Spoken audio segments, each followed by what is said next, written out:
Now let's look at what do you do. Let's see what works in your offices. So we looked at this earlier. With the support service, you're somewhere in between the directors and the scientists. Now the people in the top, what do they want? They have a strategy. They call it a strategy, but they have a strategy. The people in the bottom, they want freedom. Now a little tip for you, strategy is the opposite to freedom in the mind of a scientist. So if you're talking to scientists about strategy, they immediately say, oh, that's killing our freedom. So you have to be careful in the language that you're doing. Now, your office is called a research support office because that's what they perceive that you do. Now, here's a question I'd like to pose to you. What do those people think that you actually do? Think about that when you go home. What do the scientists think that you actually do? And you'll get a big surprise. They fill in the forms or whatever. The same as you report to the directors. What do the directors think that you do? Now, that'll cover a few coffee breaks. And I think you should have a big white sheet on the wall to say, so it's how you perceived by the people that you serve. So that's a fairly standard model. But when I look at the top centres, they also provide a role in coaching. They also advise the board, and the board advises them. So they're part. The leader of the office is part of the strategy group of the university. They're not seen as kind of, oh yeah, they look after European funding. Now that's one of the big differences I see between the low success organisations and now you know who you are, the people in the audience in Trinity Leuven, in Steffi down in Milano and so on. And Geert-Jan, you're part of the senior team. You advise up and they advise. But if you look at the low success organisations, I ask them, what interaction do you have with the senior people? They only want to know how much money did we win.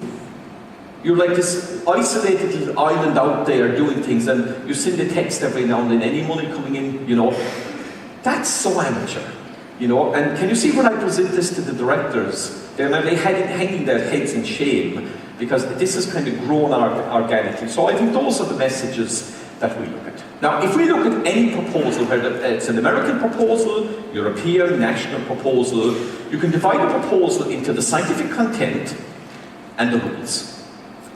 Now, that's the basic service that you offer. So, a lot of universities that I visit, this is the only service they provide.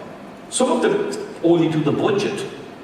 But the basic service you provide is, we're looking at the rules, we're looking at the procedures, and so on. Other people, we show you how to write the ethics section, the gender section. Look, that's what exploitation, filling in the forms B1, B2, and B3. Now I'd love to do a survey in Europe to see how many of your units support office provide. That's 100% of the service that you provide. Now let's move up to level 3.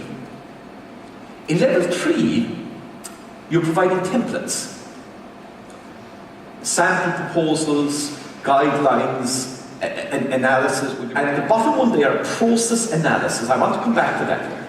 That's a real difference between people who have a basic service and level. But the creme de la creme. What is the master service? Research intelligence. Now, who wrote the topic? You're going into a real high level of service here. Quality control. Now yesterday, where's Yoram? You did a workshop yesterday. I love the survey you did on who's doing the screening. It was absolutely crazy. Like, if that was a company, you'd be sacked if you weren't doing screening of proposals going out and so on. Screening is absolutely critical, and I'll show you the statistics behind prioritizing researchers' coaching entry. Now, how many of you reach level 4? And I think that's a good model maybe for Earma to kind of look at. And I know best practice doing something on level 1, level 2, but this is the kind of ultimate model. Now, where I specialise is in the top right-hand corner. So when we're doing workshops with senior advisors next week, I'm in Alto, working on that kind of approach.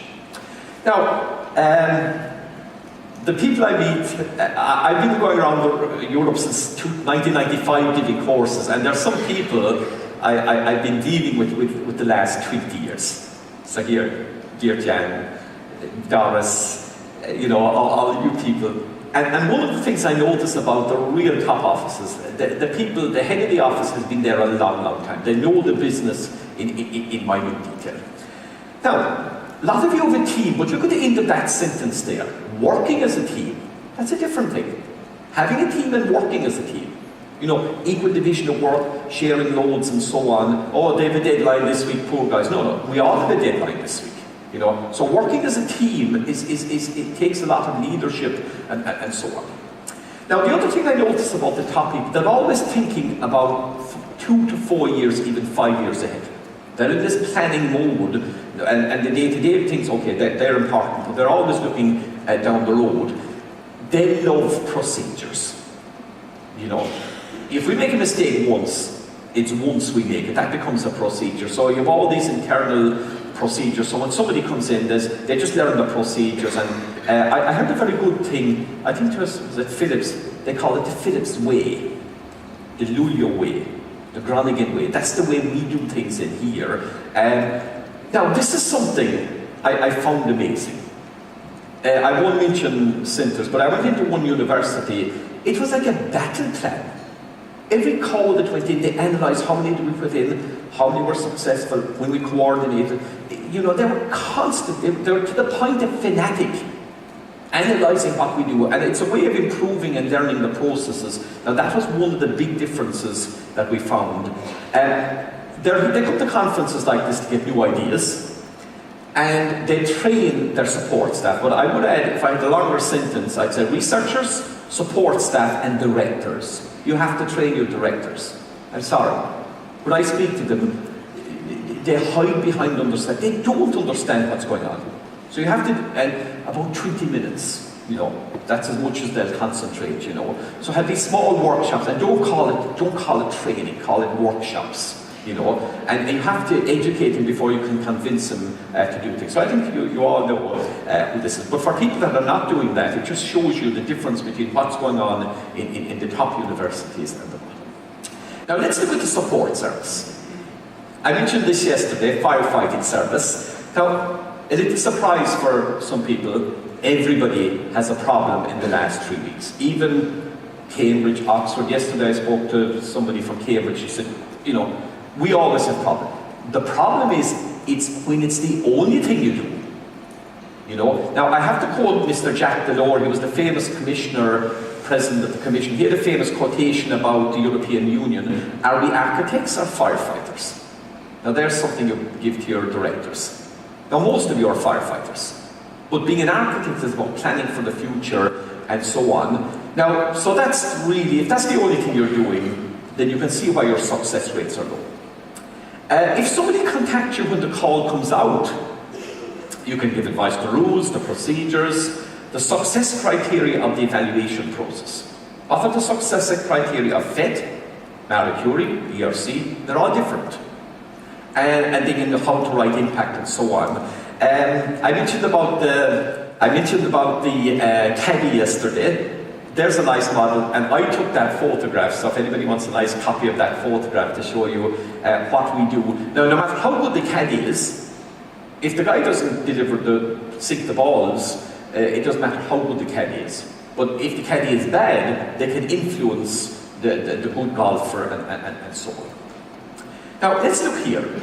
If somebody contacts you when the work program is published, for example, the work programs, the first drafts of them are out and they'll be officially published in June, then you start looking, which is the best funding, what are the success criteria, and who are our strategic partners, then that's a different game completely. But if you go back 2 years before that, because it takes 2 years to design a new work program, then you're monitoring the decision making, influencing the decision and so on. Now, so these are the slides that we say to directors, like, the people that are winning, this is the level that they do. But if you go back even a year, 2 years before that, you're looking at funding strategies, lobbying strategies, career development and so on.